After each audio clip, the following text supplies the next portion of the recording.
Hello my dear students, this is Hanuman Kumar and you all are watching my YouTube channel Education Empowers.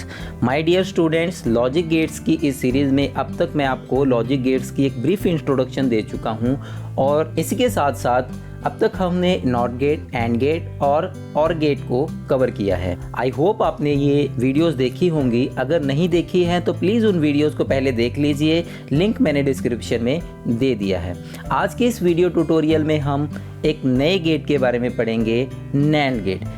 तो NAND gate होता क्या है, जैसे कि name से क्लियर हो रहा है एंड, तो एंड गेट की आउटपुट को अगर हम इन्वर्ट कर दें तो वो क्या बन जाता है, नैंड गेट बन जाता है। मतलब कि अगर आपको नैंड गेट समझना है तो आपको एंड गेट के बारे में पता होना चाहिए। तो नैंड गेट एक गेट है जो एंड गेट की ही तरह दो या दो से ज़्यादा इनपुट सिग्नल एक्सेप्ट करता है और एक आउटपुट सिग्नल प्रोड्यूस करता है। तो नैंड गेट को हम कह सकते हैं कि ये एंड गेट का कंप्लीमेंट गेट है। तो कंप्लीमेंट का मतलब क्या है कि जो भी एंड गेट के आउटपुट आएगी उसका इन्वर्स।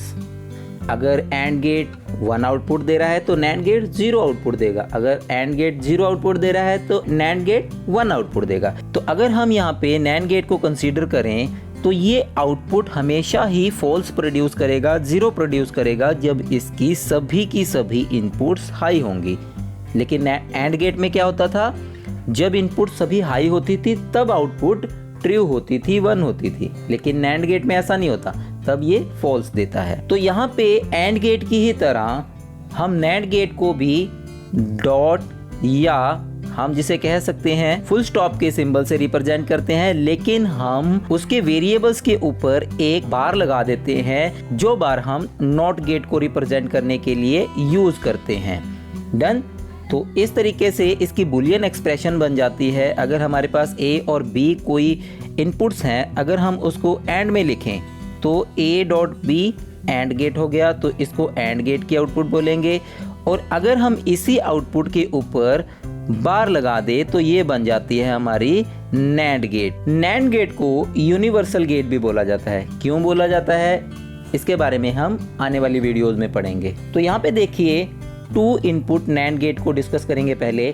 तो जैसे हमने लॉजिक सर्किट बनाया था एंड गेट का, सेम वैसा ही सर्किट है यहाँ पे नैंड गेट में भी। डिफरेंस कहाँ आया, जब हम नैंड गेट का पूरा सर्किट कवर कर लेते हैं तो यहाँ पे हम एक बबल लगा देते हैं, एक सर्कल सा लगा देते हैं। तो ये सर्कल किसको रिप्रेजेंट करता है, नॉट को रिप्रेजेंट करता है। मतलब कि ये एंड के आउटपुट को नॉट गेट, यहाँ पे छोटा सा नॉट गेट लगा हुआ है, मतलब कि ये एंड के आउटपुट को इन्वर्ट कर देता है, कंप्लीमेंट कर देता है। तो अगर हम यहाँ पे कंसीडर करें, हमारे पास 2 इनपुट्स हैं बी और ए, तो उनके कम्बिनेशन कितने बनेंगे, 2 इनपुट्स हैं तो 4 कम्बिनेशन बनेंगे, 0 0 0 1 1 0 एंड 1 1। तो अगर मैं इसको ए डॉट बी कंप्लीमेंट, मतलब कि ये हो गया मेरा नैंड गेट। अगर यहाँ पे हम एंड की भी आउटपुट लिख ले तो ये मेरे पास आउटपुट आई 0 इंटू 0। एंड में क्या होता है, 0 0 इंटू 1 0 1 इंटू 0 0 1 इंटू 1। तो एंड के केस में सिर्फ हमें तभी आउटपुट हाई मिलती है जब इसकी सभी इनपुट्स हाई होती हैं। लेकिन नैंड गेट क्या है, इसका रिवर्स है। तो यहाँ पे देखिए, जब एंड की आउटपुट हाई हो रही है तो नैंड की आउटपुट लो है, जब इसकी लो है तो इसकी आउटपुट क्या है, हाई हो रही है। इसकी बुलियन एक्सप्रेशन को हम इस तरीके से रिप्रेजेंट करते हैं, ए डॉट बी, मतलब कि इसके इनपुट सिग्नल, और डॉट लगा के उसके ऊपर बार लगा दी। नेक्स्ट है हमारे पास 3 इनपुट नैंड गेट।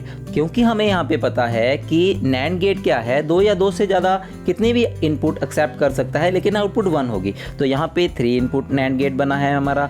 तो यहाँ पे ए बी सी हमारे 3 इनपुट्स, वही एंड गेट वाला, और यहाँ पे वही एंड गेट वाला सर्किट, और लास्ट पे हमने लगाया यहाँ पे बबल, और ये हमारा बन गया एंड गेट। तो ये है हमारा ट्रुथ टेबल नैंड गेट का। तो आउटपुट जो है नैंड गेट की लो होगी जब इसकी सभी इनपुट्स जो हैं हाई होंगी। बाकी सभी केस में आउटपुट जो है हाई है, बिल्कुल एंड गेट के रिवर्स। तो आई होप आपको नैंड गेट होता क्या है, काम कैसे करता है, ट्रुथ टेबल, लॉजिक सर्किट और इसकी बुलियन एक्सप्रेशन क्लियर हो चुकी होगी।